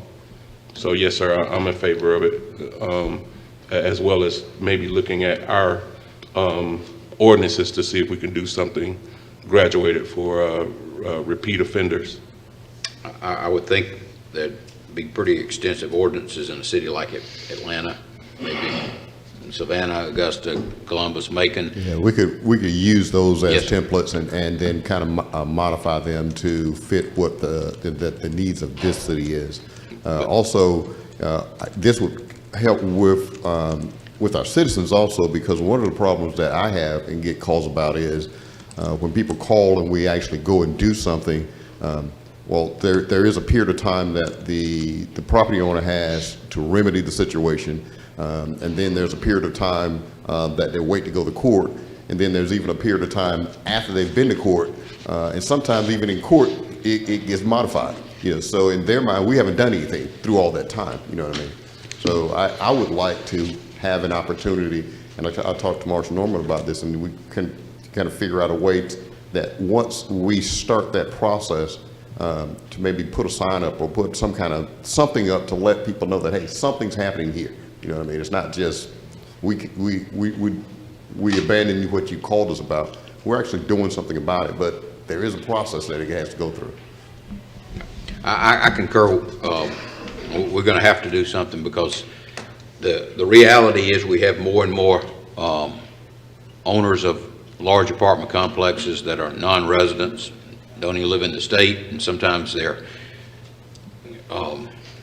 businesses that are owned by shareholders. So we're going to have a problem, and we need to have the authority. I mean, I sometimes get messages at the office from tenants who are complaining, and I know this person ain't going to be happy with what I tell them. But the city certainly needs more, I guess, weapons in the arsenal to deal with this, and that. Okay, Commissioner Langstaff. Wait, Mr. Mayor, I got two more items. Oh. The other future agenda item is, I know in our special call meeting, we're going to handle one line item in relation to dangerous dog ordinance, but I think it's time that we tackle the elephant in the room of the dangerous dog ordinance, our contract with the Humane Society, you know, all that we kind of got into about a year ago, and that we're kind of on a handshake agreement with them. There's no contract technically. So just for a future, whether we want to tackle that in December or January, that's going to be a heavy lift, but it's kind of like kicking the can down the road. And we had a significant incident happen in my ward, one of my neighborhoods, and every time it just takes a significant event of an injury and residents, and I think we owe it to our residents to go update that beyond the one thing we're going to tackle today. So I know it's going to be heavy lift, Mr. Carter, so it may not be a December item, but definitely No, a I don't January. think we get to December. What I'd actually ask, though, is if a couple of you guys would mind having some meetings with us so that we can craft something together and not have to really kind of debate it out in the commission meeting, but kind of do that away from the commission meeting and bring the commission something that they can vote on. Okay, all right. My last item is in our retreat, we had a significant discussion about SPLOST. I know next year will be SPLOST 8 referendum. I was just going to ask that sooner than later, maybe staff bring kind of, here's our framework of some, I don't know, Mr. Carter, if when you and Mr. McCoy need to start talking about it, maybe you already have, but I just, you know, February, March, April's going to be here, and then we got to vote on it. The only thing we've talked about on that SPLOST referendum was some recreation things that we can do city and county-wide.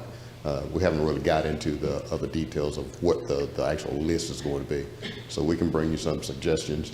But again, that may be something that a smaller group would benefit from, that we can hash out and then bring to the full commission and let you guys kind of decide, instead of, just kind of hashing it out again in front of the commission. Well, I think one of the first decisions is going to need to be between us and the county, if we're going to keep the same framework of, what are we doing, 70-30 or 68, or isn't there a percentage breakout right now? I don't remember what I'm talking about. I think we're in like the high 60s. I have to get with Derek Brown. He may be able to tell me. It's going to be hard to come up with a list until we know kind of what the percentage.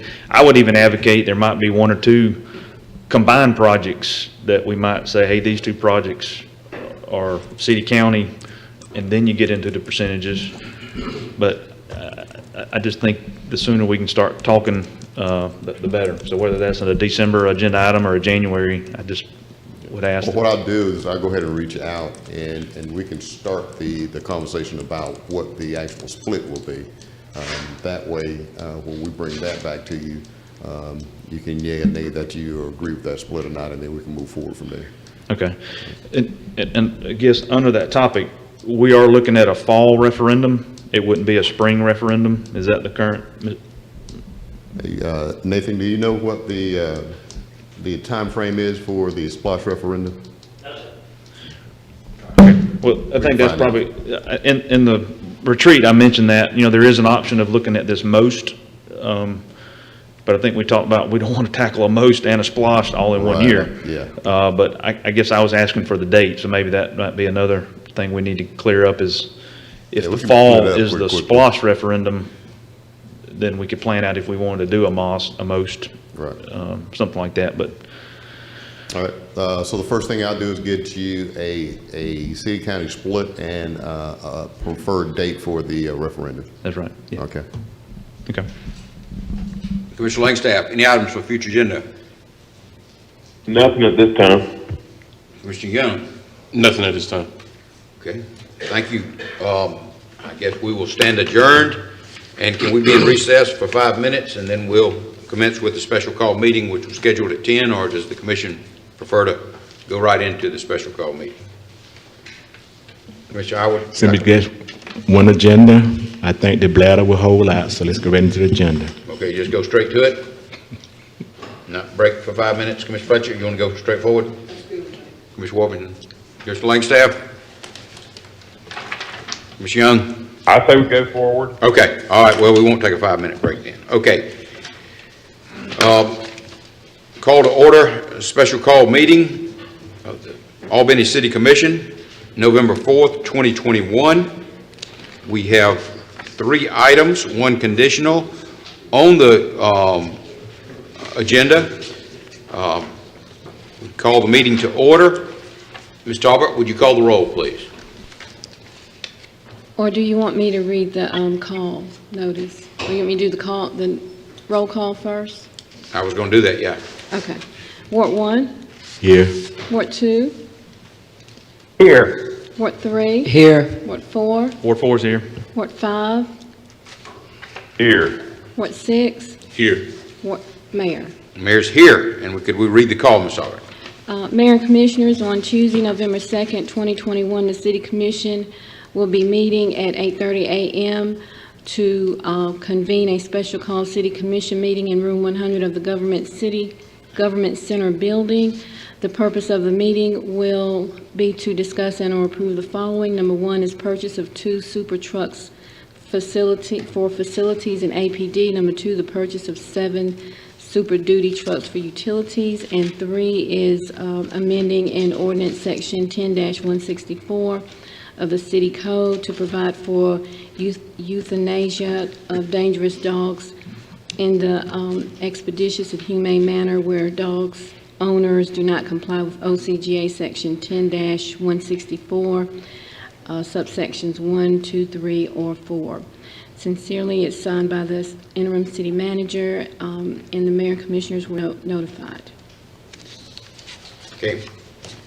First item on the agenda, a proposal to purchase 2 2022 Ford Super Duty trucks from Sunbelt Ford Lincoln of Albany at a cost of $85,872.32. Mr. Bednar.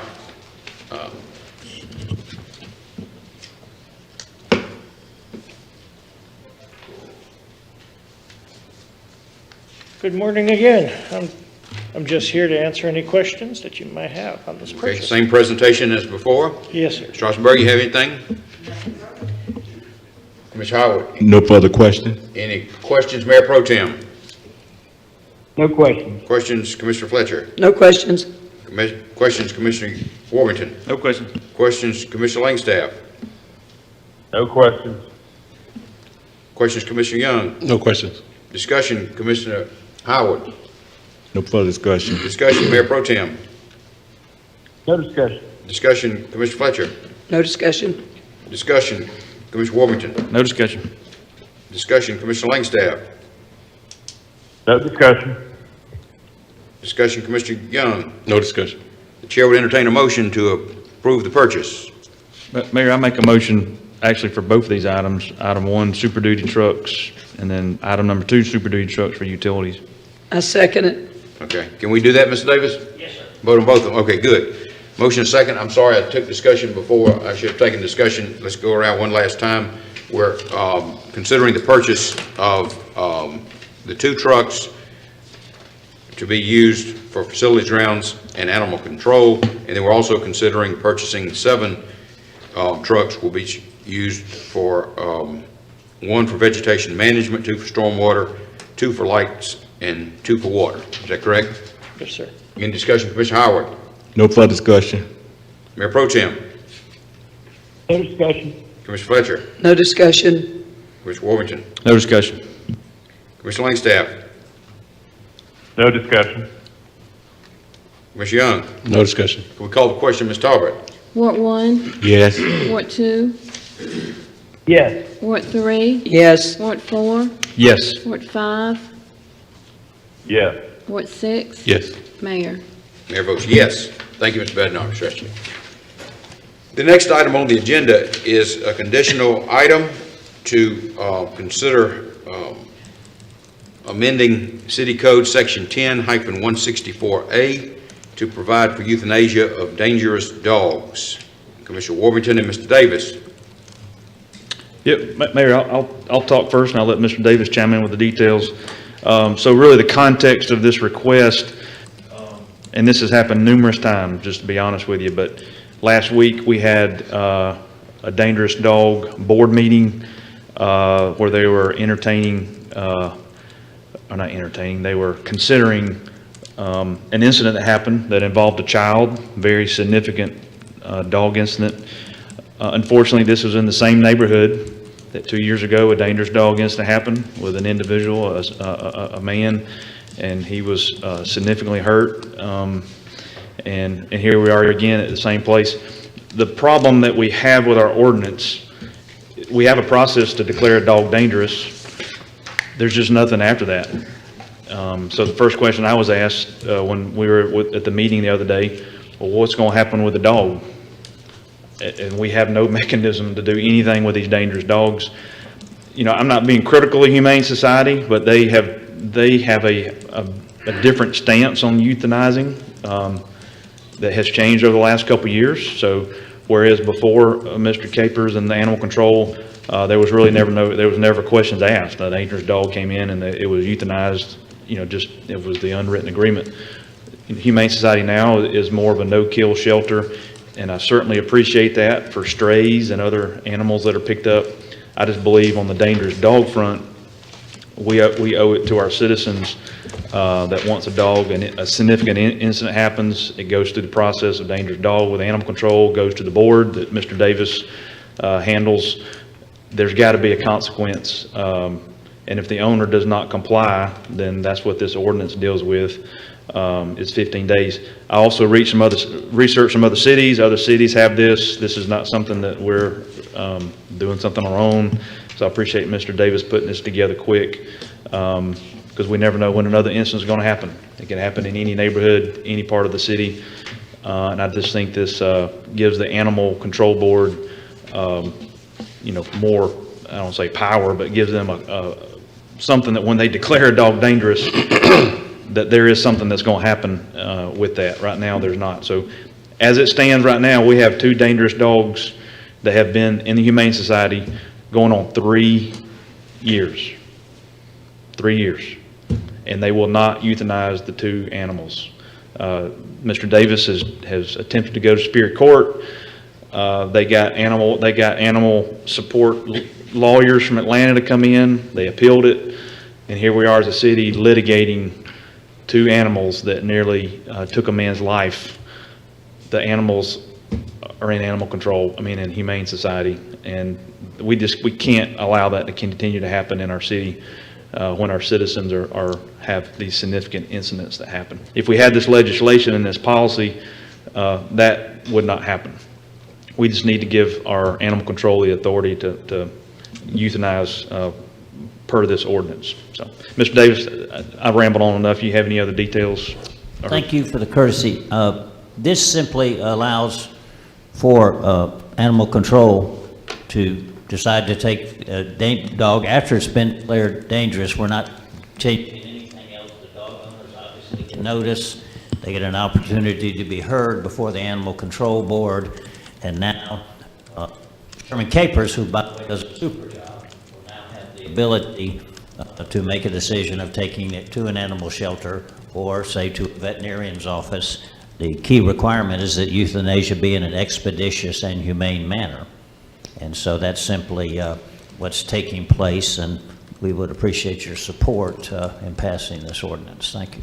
Thank you. Mr. Davis, I saw Mr. Capers was on the line earlier. You with us, Mr. Capers? Yes, sir, Mayor, I'm here. Oh, good morning. Good morning. Did you have anything you wanted to add, Mr. Capers? No, I concur with everything you said, sir. Just give us authority that we can take care of the situation. Okay. Any questions for any of the presenters? Commissioner Howard. Mr. Commissioner Chair, did you say in your brief presentation that there's some dogs at Humane Society been there 3 years? Yes, sir. And Mr. Davis has tried to go to court. We've tried to litigate to try to get them euthanized. They continue to appeal, and the dogs are still in Humane Society. Yes. If I can interrupt, due to COVID and everything else, the dockets have obviously been crowded in Superior Court, and we've been in contact, and we're on a February calendar next year for a decision from the Superior Court on the prior dog case, I'll call it. Thank you. So if it's been there 3 years, so Humane Society has been feeding those dogs every day, right? And it's rent-free?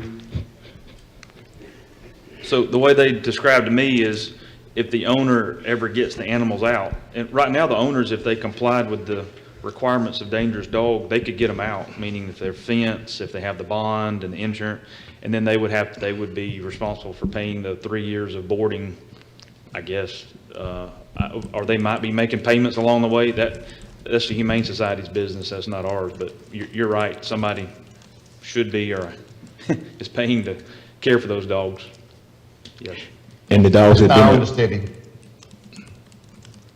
And the dogs. Mr. Capers? I was just telling the Commissioner they are responsible for that, not the city. Okay. That's it. Mayor Pro Tem. No further questions. Mr. Fletcher. No further questions. Mr. Warburton.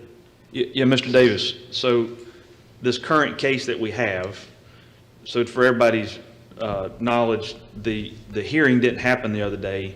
One of the board members had an emergency surgery, and so certainly understand, people in that line of work. So the hearing didn't happen the other day.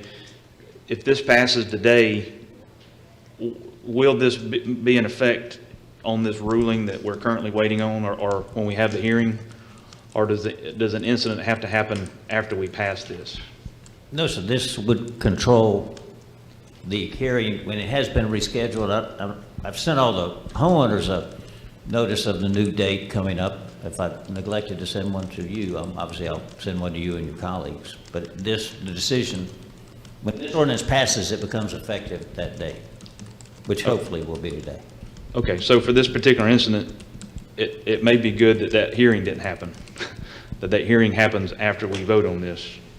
Guess it turns out to be positive. A negative turns out to be a positive. Yeah. Yeah. Sounds Okay. good. Yeah, thank Okay. you for bringing that up. All right. Mr. Langstaff. No questions? Ms. Young. Yes, sir. I'm kind of worried about, I guess, the process in all of this, because I don't necessarily see where we're getting any testimony from the Humane Society. I know there are other people, you know, animal rights people or whatever, and I'll just be honest, bad pun, but I don't have a dog in the fight. I just worry we're passing something without having a full and open hearing and letting people weigh in on this, because what this does is you know pushes something that's very controversial, animal euthanasia, without having a full hearing. Now, if we have a hearing and people don't, show up to advocate, then it's what it is. But I think we need to have a full hearing before doing that, because I assume that when this ordinance was drawn up and the arrangement was made with the Humane Society, that, people were trying to take that tack, trying to be more humane instead of, just euthanizing a lot of dogs. And this, like, again, I don't want it to be misunderstood.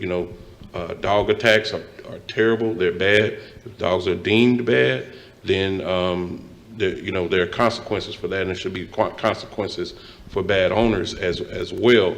But in terms of beyond the two cases, there's still people who have interest in this matter, and I think they need to be heard before we pass an ordinance.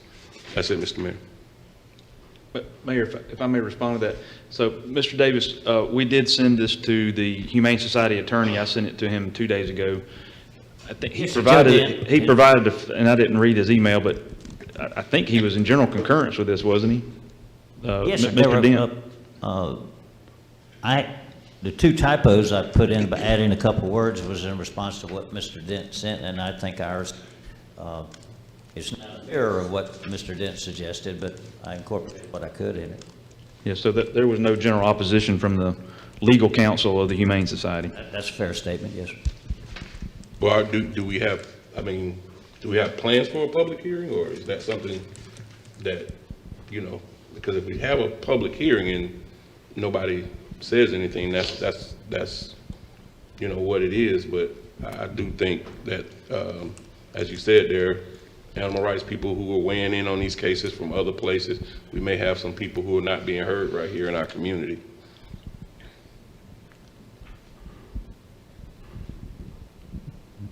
I guess I'm asking Mr. Warmington, would you be adverse to a public hearing before we take a vote on this? I would be adverse to it. I think from the citizen standpoint, and this is not a scientific number, but I would say 99% of the citizens that I have talked to or interacted with would be in full support of this.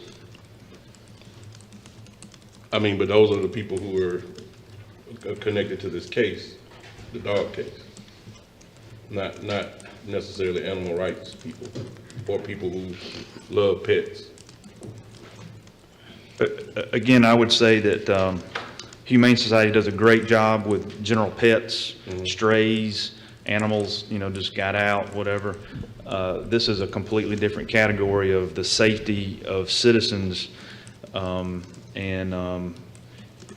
this is about protecting the safety and security of neighborhoods, and once an incident happens of significant event, to get a ruling of a dangerous dog, this just simply gives a pathway to of a consequence to protect citizens and protect neighborhoods. Okay. I mean, I understand that. I'm for protecting neighborhoods, protecting people. But I think before any law is passed, and this is a law, that we need to have a public hearing. That's it, Mr. Mayor. Thank you, Mr. Young. My concerns under the cons, obviously we have the issue of administration, and then a potential liability in the event that a dog's euthanized. I was looking at the statute. I apologize, I didn't get a chance to look at it till last night. I think the state law actually says the city has to implement an ordinance like this. But if we have in our current ordinances no provision to euthanize a dangerous dog, is that correct or incorrect? We have one, we're just trying to improve it. Okay, all right. Well, I mean, if we have one, why are these dogs, why hadn't they been put down? The current ordinance states that it's at the discretion of the Humane Society. Right now, it says a dog may be euthanized, or it's at the discretion of the Humane Society. So we give them that ability to make that decision. You know, and I'll say directly, I talked to Mr. Dent, and what he told me from a legal standpoint, Humane Society just wants, they actually want the ordinance. That way it takes the decision off their table. Well, they're just executing what the city ordinance has, and that way they're not making those decisions. I think this is something we need to revise comprehensively, but you know, if you want to vote on it today, I do not think that an amendment to the ordinance is going to apply to anything that happened prior to the effective date of the ordinance. And I don't know if that's the city. Can I ask this question? Attorney disagree. Let me. Okay. Can I finish? Okay. I mean, but obviously we need some provision, and I think the city should have never delegated the responsibility to the Humane Society to euthanize an animal. But I see a lot of deficiencies in here. I'll let Commissioner Young. I'll make a friendly amendment, and we'll see if there's a motion in a second. I just wanted to ask: is this the one? This is being proposed. This is only in the case of dangerous dog incidents, not general like strays, whatever. No. Yes. The dog. It's only for dangerous dogs. That's exactly right. Okay. And that's set by an independent group of the 3 people making up the Animal Control Board. Thank you. All right. Can I just mention what the changes? Obviously, in A1, 2, Department of Natural Resources ought to be capitalized. That the state law. This is something we got caught on before. The proposed ordinance said you had to have insurance and a surety bond. I don't think most people who have dangerous dogs are going to get these bonds anyway, but that's one reason to have this ordinance. If they don't have insurance, you can take the dog from them. But it's an either-or thing. And if you can look at the law, Mr. Davis, so we should combine 3 and 4, and that would make the proposed subsection 5, subsection 4. And it would read that the owner would be required to have insurance or a surety bond, and that's right there in the state law. And remember we had the problem, the people said some homeowners' insurance policies actually exclude certain breeds. We know that, and getting insurance is going to be a problem. But so I would say we need to combine 3 and 4, make it, but then the problem, and where it says owners of classified dog, use that classified dog in subsection C, D, F, and G, we need to replace that with dangerous or potentially dangerous dog, or either we need to say that that's what a classified dog is, I mean, as a definition. And in our city code, does it refer to any violation of an ordinance as a misdemeanor, Mr. Davis, or is it we use other term? No, there's provision in the code for a violation of anything, a certain monetary. Yeah, but do we call it a misdemeanor or a violation of city code? We call it a violation of the city code. Okay, I think we should substitute that for misdemeanor unless it is indeed a misdemeanor under state law. But then I think we ought to add a misdemeanor to what subsection C. That says if the owner doesn't notify the city within 8 hours of a dangerous dog getting out,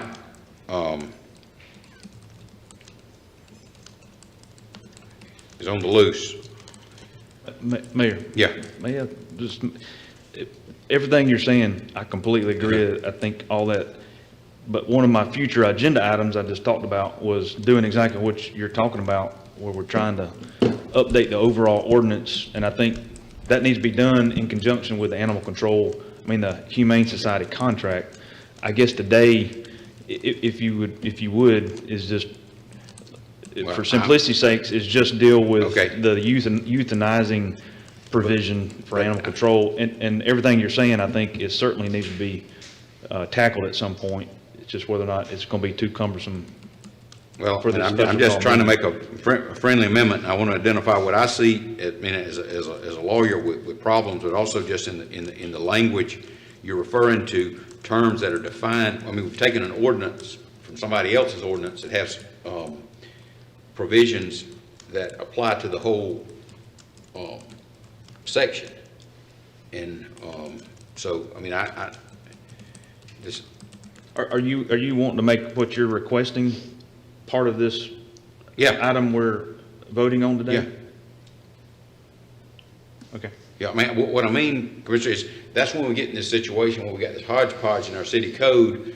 When we talk about misdemeanor somewhere and it's not defined, we talk about a violation of an ordinance. I mean, it might be a misdemeanor under state law. If it is, it certainly needs to be set forth here, but actually it would, in that sense, be superfluous, I think, that it be a misdemeanor on C if, because there's no sanction to the landowner or the dog owner. And then in F, I mean, that's a ridiculous provision. It says if the owner of the dog, a dangerous dog, moves and doesn't notify us, we can confiscate it. It's not our problem anymore if they move. I just said, in addition, just put, it's a misdemeanor on F. You see what I'm saying, Mr. Davis? Yes, sir, you're correct on all that, but my focus was, I understand. We need to have a provision where if a dog attacks a human being, a citizen, that dog can be euthanized. I mean, I think this one will do that. If Yes, the sir. board finds it to be a dangerous dog. The new state law has done away with potentially dangerous, and now you have dangerous and vicious dogs. It does? So- Okay. Well, that's the terminology I think we should use then.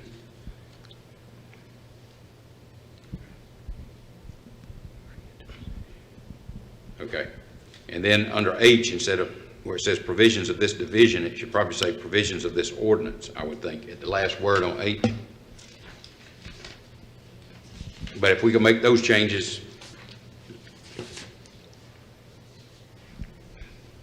Mr. Mayor, with all the changes that you're recommending, it just points to the fact that we need probably some more time to look at this comprehensively, as you said, and again, have a public hearing. Again, this is a law, and we're about to pass a law without having a work session to have people weigh in on this. This is, I think the wrong path or the wrong tack to take. Maybe we're trying to achieve some other goal with these two cases that we have out here, but that's also a dangerous thing too, because we're, basically trying to usurp due process by passing something that if we pass it and then animal control acts on it, then we're getting into a situation with due process with these other cases. And I think that's just too much going on. We need to have a public hearing, look at the things that you talked about, have the public weigh in on whatever they need to weigh in on, and then pass the ordinance or not pass the ordinance based on those factors, not these particular two cases. They're in court for a reason, and let that process takes it out. We don't need to be trying to circumvent a court case by, passing a law. I mean, I recall we discussed this at several meetings last year, and I think it was maybe right before COVID hit or something, and we just dropped the ball, but Mayor, with that, I would like to offer the ordinance as Mr. Davis has presented, ask for unanimous consent to dispense for the second reading, ask for its adoption. I second it. motion and a second. Any discussion? Commissioner Howard? No further discussion. Mayor Pro Tem? Nothing further. Commissioner Fletcher? Nothing further. Commissioner Warmington? Nothing further. Commissioner Langstaff? Nothing further. Commissioner Young? Yes, sir. Again, I'll say that this is not against public safety. This is not against any of the injuries that have happened, but, you know, we do a disservice to the community when we do stuff without having a hearing. That's first and foremost. And if this law is being passed to kind of, you know, navigate the court cases that are already on the books, that's also something that we shouldn't be doing. You know, if we take this vote and it passes, you know, that may lock us into to something else that may put us on the hook. Because I just, like I said, this is circumventing